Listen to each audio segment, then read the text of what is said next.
RG Kar medical college ও হাসপাতালে তরুণ চিকিৎসককে ধর্ষণ ও খুনের মামলায় সিবিআইয়ের ধীরগতি তদন্ত প্রক্রিয়া নিয়ে চরম অসন্তোষ প্রকাশ করল কলকাতা হাইকোর্ট। ঘটনার এতদিন কেটে যাওয়ার পরও বিচার প্রক্রিয়া এবং তদন্ত কোন জায়গায় দাঁড়িয়ে রয়েছে তা নিয়ে প্রশ্ন তুলে সিবিআইকে তীব্র ভৎসনা করল বিচারপতি শম্পা সরকার এবং বিচারপতি তীর্থঙ্কর ঘোষের বিশেষ ডিভিশন বেঞ্চ।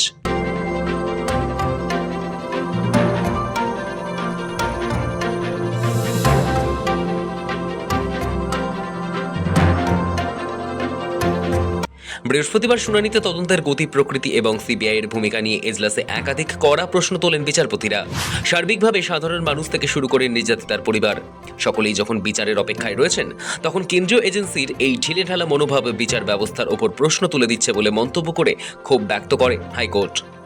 বিচারপতি শম্পা সরকার কড়া সুরে প্রশ্ন তোলেন, এইভাবে কতদিন আমরা একটা মামলাকে বিচারাধীন রেখে দেব? সবাই তো বিচার চাইছে, আর কতদিন বিচারের জন্য এভাবে অপেক্ষা করবে মানুষ?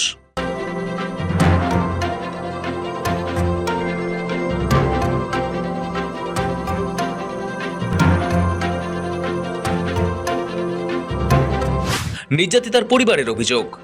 আদালতে নির্যাতিতার পরিবারের পক্ষে সওয়াল করতে উঠে আইনজীবী অভিযোগ করেন যে সিবিআই এর কাজের স্পষ্ট কোনো রূপরেখা নেই।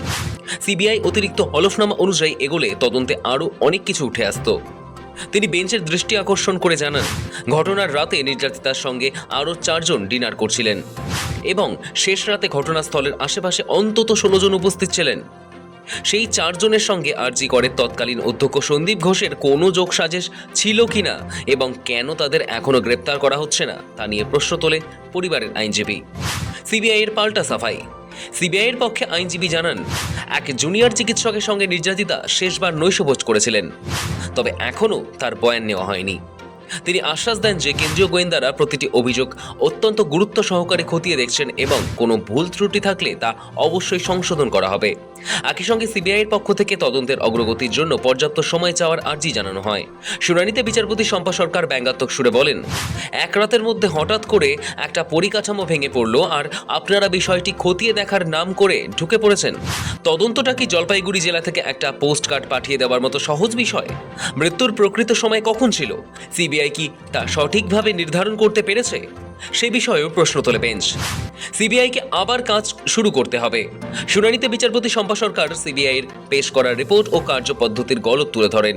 তিনি বলেন, সিবিআইয়ের দেওয়া নিজস্ব রিপোর্ট থেকেই তো স্পষ্ট যে তথ্য প্রমাণ নষ্ট করা এবং নিথর দেহ টেনে আনার মতো গুরুতর ঘটনা ঘটেছে।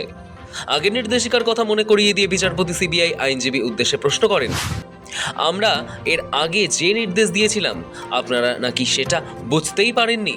এটা কিভাবে সম্ভব? হাইকোর্ট নির্দেশ দিয়ে জানায়, ঘটনার দিন শেষ পর্যন্ত ঠিক কি ঘটেছে তার পুনর্নির্মাণ করে সিবিআইকে আবার কাজ শুরু করতে হবে। আগের তদন্তের ত্রুটিযুক্ত নথি পেশ সরিয়ে রেখে নতুন করে পুঙ্খানুপুঙ্খ তদন্ত শুরু করার নির্দেশ দেওয়া হয়। বিচারপতি শম্পা সরকার স্পষ্ট ভাষায় জানিয়ে দেন, মনে রাখবেন, এটা নিম্ন আদালত নয়। আমরা পুরো বিষয়টির ওপর সরাসরি নজরদারি চালাচ্ছি।